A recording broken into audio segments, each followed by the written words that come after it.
सिन्नरचे राष्ट्रवादीचे आमदार माणिकराव कोकाटे यांना मंत्रिमंडळात कृषी खात्यासारखी मोठी जबाबदारी देण्यात आली आहे आणि एका बाजूला भुजबळ यांचं बळ पद्धतशीर कमी करण्यात येतंय, तर दुसरीकडे भुजबळांचे विरोधक आणि त्यांच्याच जिल्ह्यातल्या कोकाटेंनीही भुजबळांना अप्रत्यक्ष इशाराच दिलाय।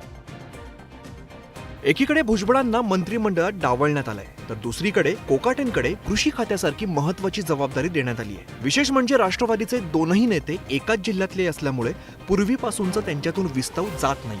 बघा, माझं आणि भुजबळांचं वैर नाहीये, मतभेद आहेत। दादांच्या संदर्भामध्ये कुणी जर वेळोवाकडे बोलत असेल, मग तो कोणी असो, माझ्या पक्षाचा असो नाही तर नेता असो, मी त्याची गाय करणार नाही पक्क। एकीकडे कोकाटेंनी हा इशारा दिलेला असताना दुसरीकडे नाशिकमध्ये कोकाटेंच्या स्वागतासाठी लावण्यात आलेल्या बॅनरवरून भुजबळांचा फोटो गायब झालाय। या बॅनरबाजीमुळे कोकाटे आणि भुजबळांमधील संघर्ष पुन्हा एकदा चर्चेत आलाय। माणिकराव कोकाटे यांच्या होर्डिंगवरून छगन भुजबळ आऊट झालेले आहे, तर तिकडे ठाकरे गटाचे खासदार राजाभाऊ वाजे हे इन झालेले आहे।